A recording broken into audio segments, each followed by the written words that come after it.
What's going on, everybody? Good afternoon. And as of the video that went up a few hours ago, we are done with the drafted rookies.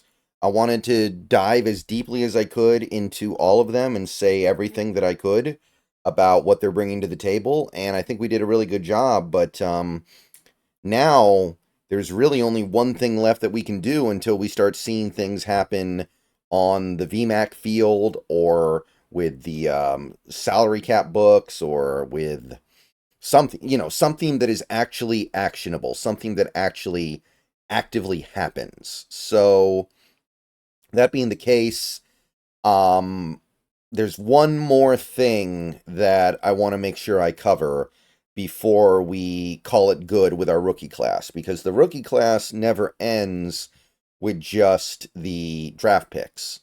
As we all know, there's another part to this. There is the undrafted free agent period, which starts basically the moment that the draft ends and goes on into eternity. But realistically, most teams have their UDFA stuff handled within a few days. Seattle was one of those teams. And we have a pretty good idea of what we are bringing into not mini camp.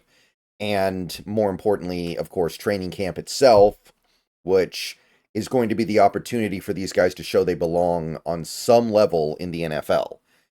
So the Seahawks signed 16 undrafted free agents, and they also had a collection of rookie minicamp invites, one of whom got a contract. But I'm not looking to look at every single one of these UDFAs because I understand that of these guys, if you take a look at the 16 UDFA contracts we gave out, and then you consider the rookie invites, and we've already had rookie minicamp, by the way, so most of those guys have probably already said thanks for the opportunity, and the team and the player have gone their separate ways. But the point that I'm trying to get to here is that I don't want to spend a ton of time going over every single guy when very few people would be interested in most of those guys. I mean, some of them are already gone. Like the quarterback we signed from San Jose State, Cordero, he's already out, I believe. Some of the rookie invites we had have already moved on to other teams because they realized the opportunity wouldn't be here for them. Like Tua's brother is now, I think he's trying out with an, I can't remember who it was, but I know he is getting a shot with another team.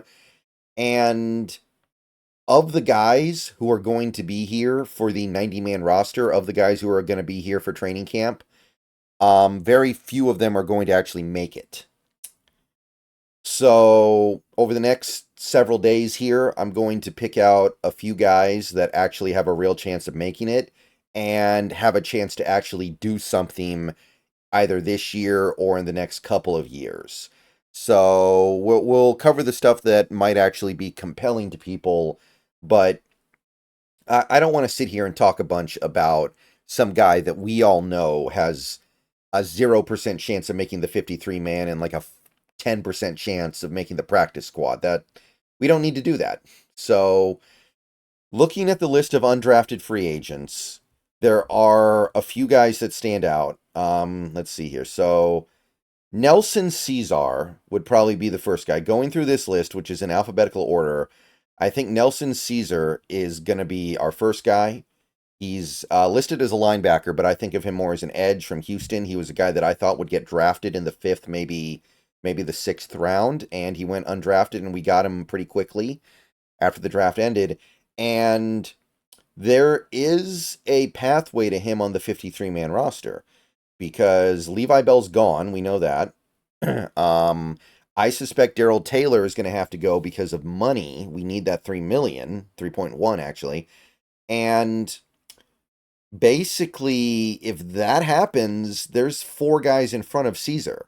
There's Nwosu, Mafe, Hall, and Draymond Jones, who is supposedly going to be changing positions to play on the edge. And if that experiment were to fail, or the team decided to pull the plug on it, or somebody got hurt, Caesar's your next guy there. Now, I don't think this team is going to carry five edge players, but Caesar might be the guy who's like the first edge off the PS. Put him on the practice squad, and just call him up when you need him. And if somebody gets hurt seriously this year, he might actually be on the 53 man for most of the year. So Nelson Caesar would be a guy that I think needs to be broken down. Cordero's already gone, so there's nothing much to say there. Easton Gibbs might be a little bit interesting, but I don't think we need to talk about him yet. Maybe I'll go into him a little bit more if he actually looks like he'll make the team. But Garrett Greenfield is, I think, another guy that we're going to have to spend some time on here. He might have a little bit of an uphill battle to make the team if we like Gerald more. But I do think that if he can make it to the practice squad, that's where he's going to end up. This is another guy that I thought would be drafted in about the fifth.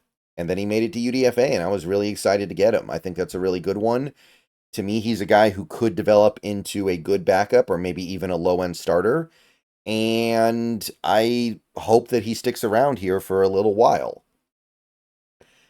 Hayden Hatton, a lot of people would definitely be intrigued in talking about him for a little bit, so I might do him. I admit that I don't know if there's room for him on the team because we're already pretty loaded at receiver, but he's got a pretty reasonable path to the practice squad, I guess, and that might be enough. So Hayden Hatton's a guy that I will probably talk about.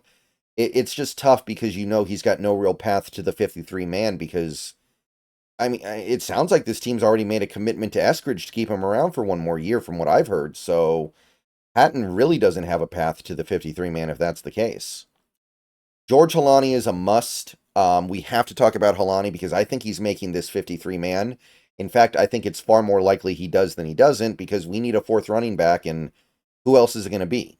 Is it going to be is it going to be Brian Koback? No, he retired. Is it going to be DJ Dallas? No, he went to Arizona. Is it going to be Sir Roderick Thompson? I don't know where he is. I haven't heard his name in a while, but we need a fourth running back, and Holani's the only guy who I think fits that potential role. Carlton Johnson, we got too many cornerbacks as it is.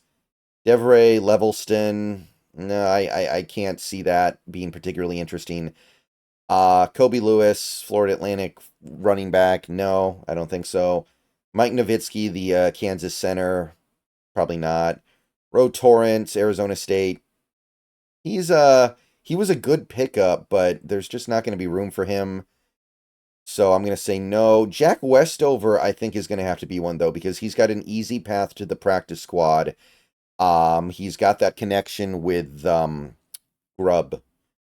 And he's probably got some kind of, there's probably some kind of plan for him.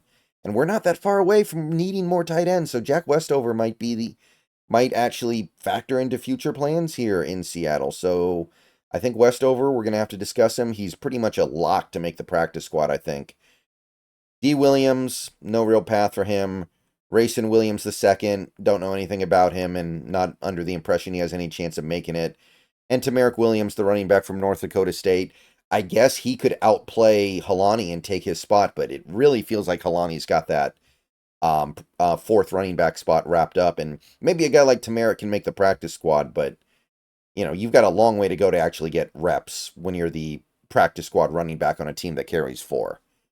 So, yeah, Caesar, Greenfield, Holani, and Westover to me are the 4 guys we got to talk about. And then Hatton's kind of the maybe, where I think people like him. I think there's some intriguing stuff here, but I can't imagine him ever getting on the field for us in the next few years. But that's what I got. See you guys later. Go Hawks. Let me know what you think.